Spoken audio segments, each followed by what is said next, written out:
Hey friends, this gorgeous Rosco is a custom order for a customer. And I gotta tell you, I think a couple things about Rosco. One, I think they're just really unsung in terms of the custom bass world. It's not that people aren't familiar with Rosco, but I just don't think they don't get their due in terms of the quality of the instruments they make. Because man, everything they have is so great. I've personally owned many Rosco instruments over the years. And when I add brands for FretSpot, I'm very particular about the brands I work with. Obviously I'm looking for people that make really, really good quality basses. I'm looking for people that are doing something kind of unique or something special.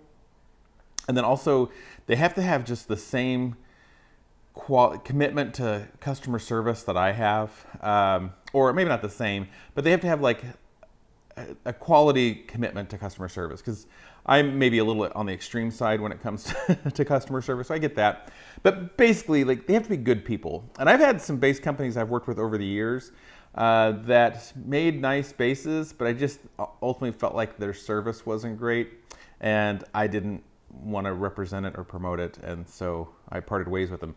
Don't read into that to see, you know, there's been other bass brands I've carried in the past that we parted ways amicably just because maybe it wasn't the right fit or whatever. So don't look through my brand history and think, oh, he no longer sells this brand. It must be because they're jerks. Like, that's not what I'm saying.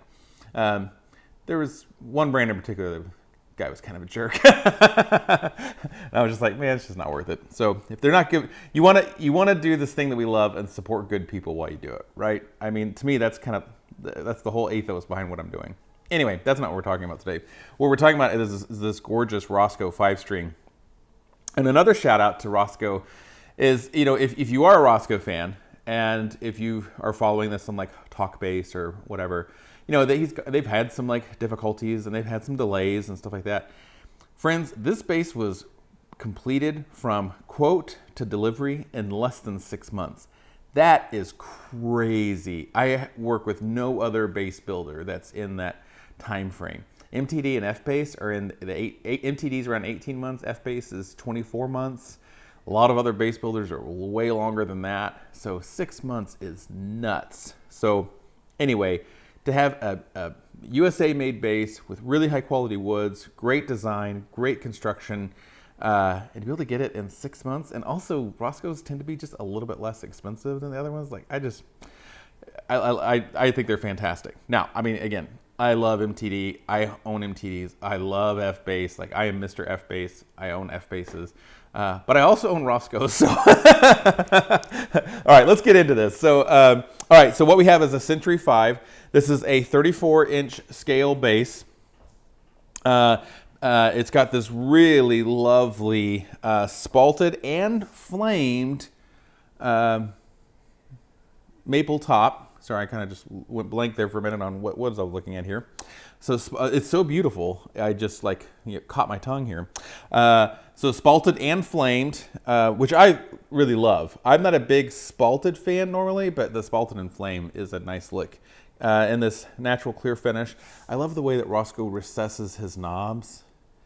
Isn't that great? And I love this control layout. So this is has Aguilar pickups. These are the, what are these? These are the 5J-HC, and it has an Audier Pro Z for preamp.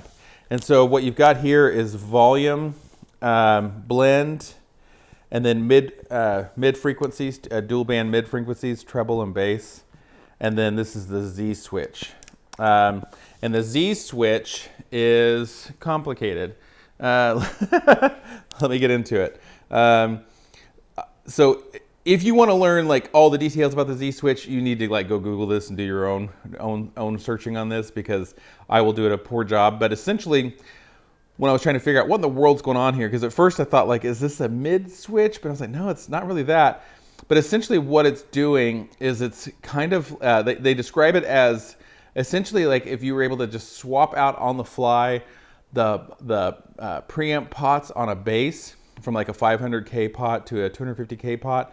Like that's essentially kind of like what it's doing.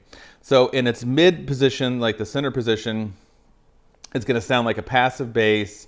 but with more touch responsiveness and better pickup mixing. This is where most people will play. In the high Z mode, which is down towards the bridge or the floor, it's a brighter, aggressive sound, like changing all your pots to a higher resistance. This mode is often used for slap playing. And then the low Z mode toward the neck is a deeper, fuller sound response. The unique aspect of this mode is features very good note timing location and it's never muddy. So you're just going to be picking up the mic that I'm wearing for this. So this may not be the greatest demo. We'll see how it goes. But so here is, I'm going to put just all the knobs flat and both pickups on, volume all the way up, center switch.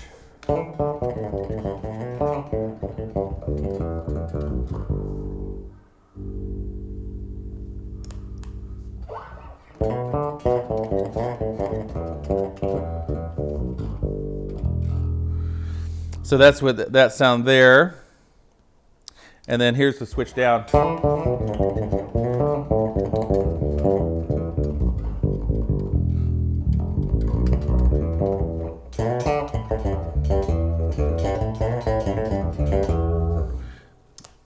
And here's the switch all the way up.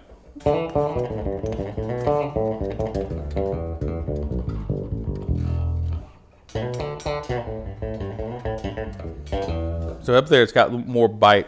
So then now let me use the EQ controls to kind of EQ this out the way that that I would do it for the sounds I'm wanting to hear. I'm gonna have to play around with this for a little bit.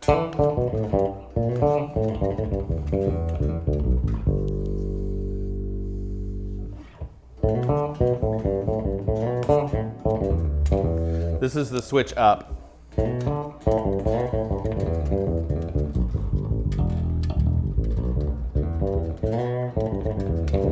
Yeah, I like that sound. So to me, that's warm and punchy and articulate. Here's the switch back in the center position.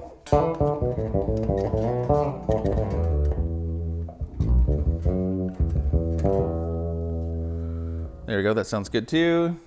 Let's do a little. Let's add in a little bit for slap.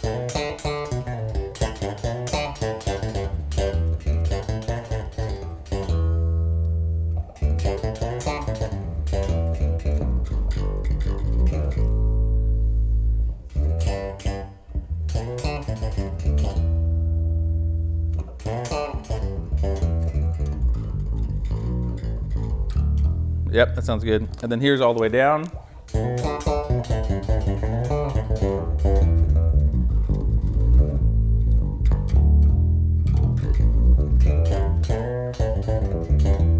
Yeah, real articulate, and even that slap sounds very punchy, so that's very nice. Anyway, very cool preamp, and that's configurable as well. I mean, you can totally nerd out on that preamp. So if that's your bag, you might want to check into that Audaire 4-band preamp, but that's available. Okay, back to the bass here. So, all right, so we've got a Wingay fingerboard with this really lovely wood inlay, and then we have the matching headstock with a diamond wood nut, matching back of the peg head veneer, obviously black hardware, and then we have a swamp ash body with black enhanced grain, and then the neck is flame maple and purple heart, basically a multi-laminate neck. And then we have a multi-laminate body with a little sandwich of Wingay there in the center. So really gorgeous bass. Came in weighing just under 10 pounds. This thing is just, I mean, it just sounds so good. And I love the aesthetic. I love the design. Like, man, it's just killer. Great deal from the folks over at Rosco. Like I said, in under 6 months.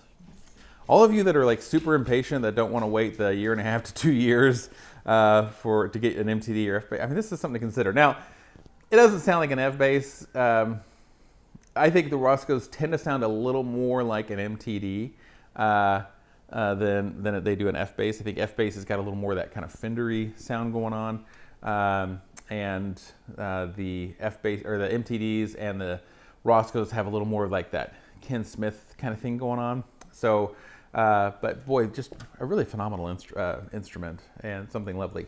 Okay, I'm going on too long. I'm sorry. So if you'd like to get one for yourself, remember this one has sold, but you can head over to FretSpot.com and see what I've got in stock. I currently do have another Rosco in stock there, which is also a gorgeous bass. Or we can do a custom order. Most of the orders I do are custom orders. So shoot me an email at donovan@fretspot.com and let's get your Rosco build going, all right? Okay, friends, hope you all are well. Take care. See you in the next one. Bye-bye.